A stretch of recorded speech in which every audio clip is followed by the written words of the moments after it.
Today I got tagged, and I'm going to go ahead and make my first tag response video.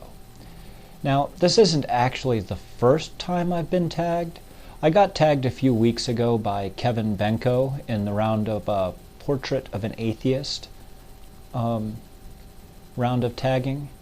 I actually had already, by the time he tagged me, I had already started on a Portrait of an Atheist. And, well, I just haven't been able to produce something that I liked, and so that one hasn't actually gotten finished yet. So, anyway, someday maybe I'll eventually get that one done. But in the meantime, I'm going to kick this one out, because this one's actually, in my opinion, much easier for me to handle than the Portrait of an Atheist was. I was finding it very difficult to actually fit Portrait of an Atheist into less than 10 minutes.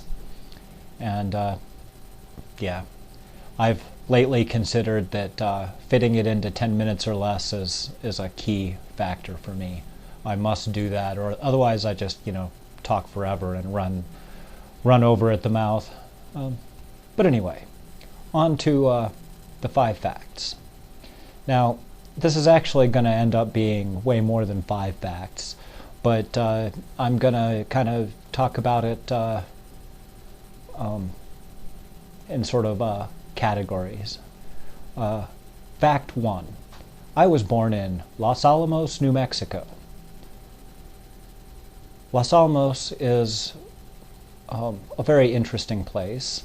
It is, well, it has been the city with the highest per capita PhD rate in the world.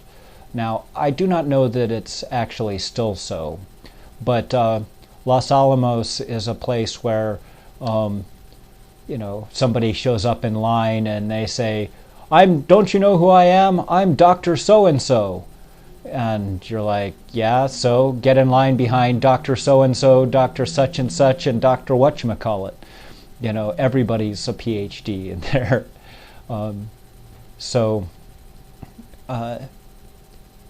The house that I lived in, or my family lived in at the time I was born, was one of the few houses in its section of town to actually survive the 2000 Cerro Grande fire.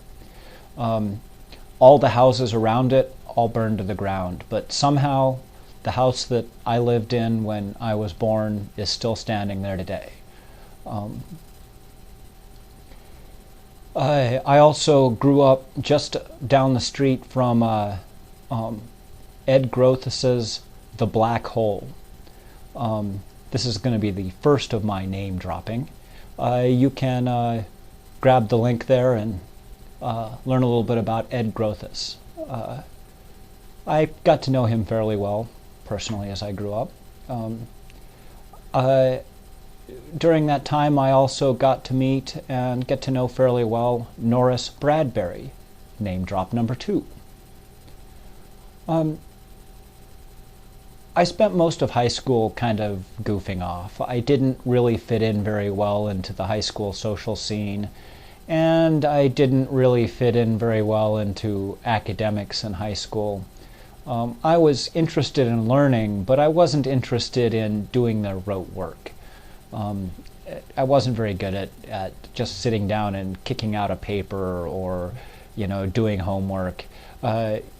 I had this tendency to read the textbooks in the first few weeks of school and then never crack them again for the rest of the year. Only my test grades allowed me to graduate from high school. If high school graduation had been determined on how much homework I had gotten done, there would have been no way. And even as it stood, I only barely graduated. I graduated with a 2.01 GPA, and I was the one person in my high school graduating class who was a national merit semifinalist, which is based purely on test scores, but failed to make finalist, which is based on your grades. There were 18 semifinalists in my class, and 17 of them were finalists, leaving me the odd man out. This lackadaisical approach to schoolwork also affected other things. I was a member of the chess team. I lettered in chess twice. And I was the first person in the history of the Los Alamos High School chess team to be denied participation due to academic status. In other words, my GPA was below a 2-point, and therefore I could not participate in the chess team. I went to nationals twice, once as a player. I'm not really all that good, but I was on our chess team. I was 6th board out of 7, and I got to go to nationals. I didn't do all that well, but I was respectable. Our team did all right as a whole, and it wasn't me that drugged down our team. So, and then I went once as staff, tournament director officially. What I was actually doing was running the computer program that was handling the pairings and making sure that the computer program kept running right. My senior year of high school, I had managed to get basically all of my requirements out of the way except for English.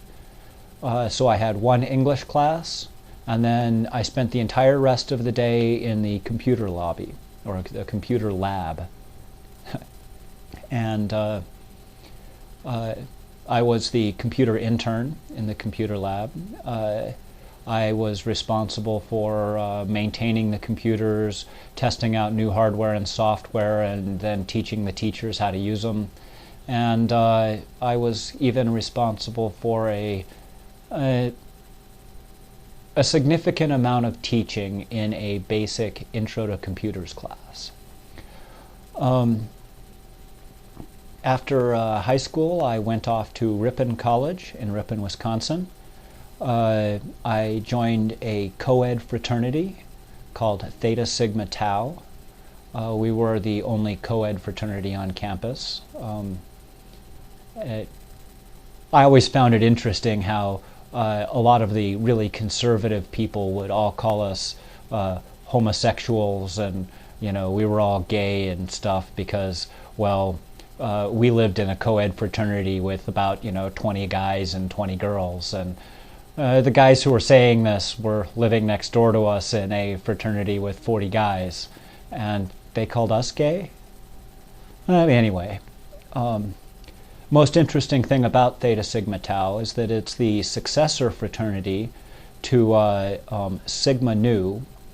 And back in the days when the fraternity was known as Sigma Nu, one of our members was Harrison Ford, name drop number 3. Now, this doesn't mean I've ever met Harrison Ford, but I was a member of his fraternity in kind of a extended sort of way.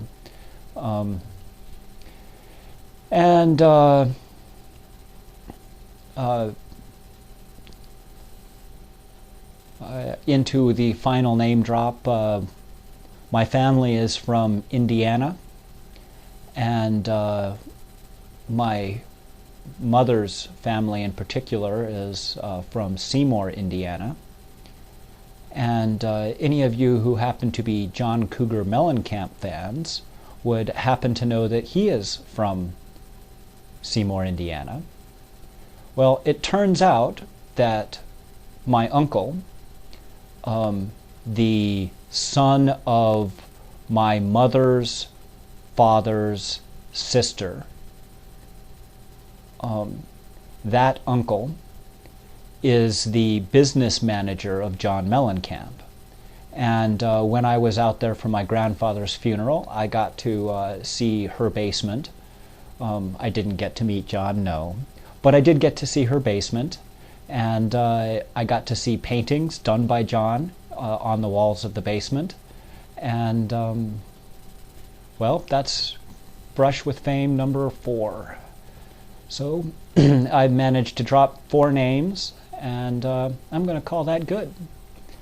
Let's see how this plays out.